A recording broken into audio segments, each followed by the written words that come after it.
Hey guys, just gonna give you a quick market update. Andrew should be playing this for you guys now. My son is playing at soccer at 9, not 8:45 this week. So I didn't want to skip 2 weeks. I am on the call, but I wanted to record something quickly. So the market has decreased 0.3%, 0.33%, where it was a 0.25% pre-pandemic. We're talking about super tiny numbers: up 8, down 164, down 25, up 38. The markets remained relatively flat. The increases we saw were in subcompact, full-size car, and luxury car. All the truck and SUV segments did decline, other than small pickup was up $6. But again, these numbers are a little deceiving because it's typically the more expensive cars that are dropping in these segments, where the cheaper cars, which is the cars we're focusing on, not just us, but the customers are focusing on, are remaining flat, if not many of them are selling week over week for more money. So average used car price in Canada is 38,400, which I believe is up a couple $100 from last week. I don't think we were at 38,400 last week. We were at 38,250, which is the highest of all time. There's never been a time in history where used cars have been more expensive than they are today. Again, that's a direct correlation to supply. We only have 185,000 cars for sale in Canada. Interestingly enough, conversion rates at auctions were quite varied. Some observed sell rates as low as 25%, but most were in the 35 to 45% range. Odessa, Winnipeg barely broke 30% last week, not this week, the previous week, with 400 cars, which is the most cars they've run in a long time. And that's after if bid phone deals were worked out. So it's not even cars at the block that were selling.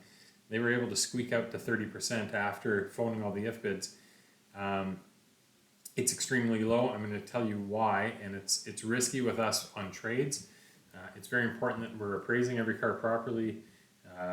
Every car is being plugged in. I really need as many pictures as possible. Every car should have 10 to 15 photos. I should be able to see every outside panel from an angle, right? And then inside. So I don't have to call anyone and ask if there's leather, or if it had power seats, or if there was a sunroof. Because no other way to put it, the shit is worth shit again, right? The shit's worth garbage. We had a 12 Ram this week that we were very lucky, and I mean very lucky, to get $3,050. It had an engine noise. I think there was an oil leak or something. No, it was a 12 Ram with 260K. But 3 months ago, that truck was probably worth $6,000-$7,000, even with the declarations.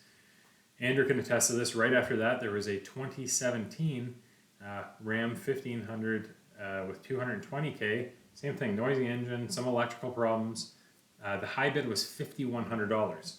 So if you look at this and why cars aren't selling, last week we saw less sellers dropping their floors, which had been contributing to lanes with lower sell rates. There is not a used car manager in the world that would have appraised that 17 Ram at $5,100. And it's because there's mechanical issues with it. As we were seeing day in and day out, reconditioning costs are astronomically high, and people are terrified of those cars. Rust holes, dents, engine problems, transmission. The cars are worthless, right? Because it's so expensive to fix them. That really nice Pathfinder that we just sold, the 18, the Midnight Edition, I was shocked that there wasn't as much gross left in it because I stole the car when I got it. And it turns out we spent $900 in paint. And the $900 in paint was to fix some stone chips on the hood and a few scratches on the rear bumper from where you would have been pulling out suitcases, that all those cars kind of get those rear bumper gouges. It was $900, right? So it's really crazy what's going on, but that's why the auctions are full of shit. Like, there's not very many nice cars, and the stuff that's there is garbage. And these trade-ins, right? And this is where I was going with this. They're just worth less and less. I spoke to Ches today. I said, he's got a car coming in. He sent me a car. We roughly put a number on it without seeing it. It's beyond important that we do a proper inspection of the car when it gets in. We have a 13 Silverado that I put a number on sight unseen. Nobody scanned it, inspected it. We just took it on trade for that number. Based on what we put in that truck, we could be looking at Oh, I don't know. It could be 4, 5, 6 grand loss. If I can get someone to bid on it. 2 of the 3 weeks I got no bids. There are some mechanical stuff with it. We're probably going to bring it back this week to see if we can safety it. But it's a 17 Silverado with 220K, right? And it's not very nice. So it's very important that we really adhere to the process of appraising cars. I've kind of rambled too long on that. Andrew had a customer today. It's very important that we're empathetic with these customers. Andrew touched on this. Customers really don't understand what's going on out there.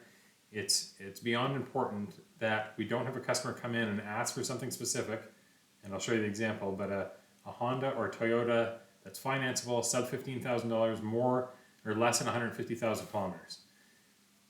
It's important that they understand that car doesn't exist out there, period. And now what are you going to do, right? You can't find that car. It's not us. I don't have it on my lot, and I don't have it on my lot because I can't.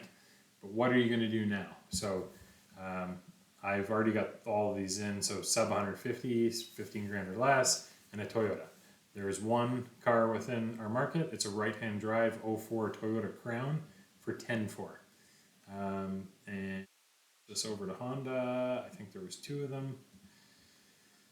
I'm sure this would be questionable for financing, but an 11 manual CRZ or a 06 Odyssey, right? So not financeable, and that's at 11 grand. Quickly, just want to show you the market. Market's flat from all the other dealers. They were selling 127 cars. The entire market was selling 127 cars a day 45 days ago. 14 days ago was the same. And then we were at 1.73, and 14 days ago we were selling 2.143. So on an upward trajectory, we've had a really great start to the month. It's important that we finish very, very strong. We have the inventory, service is getting cars through. Those roadblocks that you guys traditionally would have been alleviated. This week, market day supply for Manitoba is 53.4. And then again, that's just if no new used cars entered the market.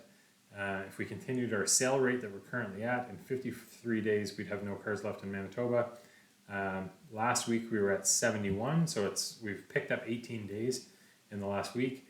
And then interestingly enough, this week, a year ago, we were at 70, so a little bit higher. But if you remember, the last half of this month last year was very strong. So kids are back in school, people are getting ready for winter. Let's really capitalize on this opportunity in front of us. We have lots of leads and people for everyone to be calling. Don't take today as an opportunity to kick your feet up in between customers. Let's try to really get a hold of people today and make sure that we fill our pipelines for the end of the month. We do have 9 leads. Hopefully all of our leads are on there. A bunch of them do look like sell your cars, but we do have some people coming in to trade. I do have a handful of cars that I just bought in the last couple of days, just showing you that will be coming in. Now this one's from the Maritimes. It's probably going to be a month away, but a 16 RAV4, 150K. It's an LE all-wheel drive with, I think it's going to be low 20s, 21 grand, 21.5 probably. This is a nice Altima SV with a roof. No, it's got 162K. It's crazy that this is probably going to be an 18 grand car, but again, sub $20,000. This is an 18 Escape. It's like a 4.6 grading. It's only got 70K, I think, but it's only a front wheel drive. It'll be sub 25 grand. This is a beautiful 2022 Honda Accord EX Hybrid. So Andrew and I have had lots of discussions over the last little bit. We do think unless there is a major geopolitical event, gas price is probably going to go up through most of the winter, right? We're looking at higher oil prices. Consumers are already stretched with high interest rates. Fuel is going to be an issue as it increases. So we did well during the pandemic when gas prices shot up the last time, focusing on some EVs and plug-in hybrids, etc. And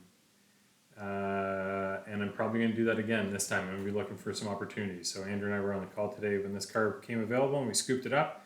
It's going to be low 40s, probably 42.5. But I think we're one of 2 or 3 in Canada that have it. This 03 X5 we have. Body's in really nice shape. It's got 77,000 miles. Same thing. It failed for a handful of things at the auction. Rather than losing my shirt on it, I'm going to dump a bunch of money into it and safety it. It's probably going to be going to market at $8,500, $9,000ish. It's only got 120K. Safety's pretty big, but yeah, we'll see what happens. It's going to be sub $10,000 car. It's very tough to get one, especially with decent mileage. Alex has gone to pick up my Equinox from the US that we're bringing back. We're going to be retailing it. This is going to be 25 grand. It's got 100K. Leather, 7-passenger. It is a front wheel drive. We'll see what we can get for it, but it does have an $11,000 accident. And when I pulled the Carfax today, it does show structural damage from that accident.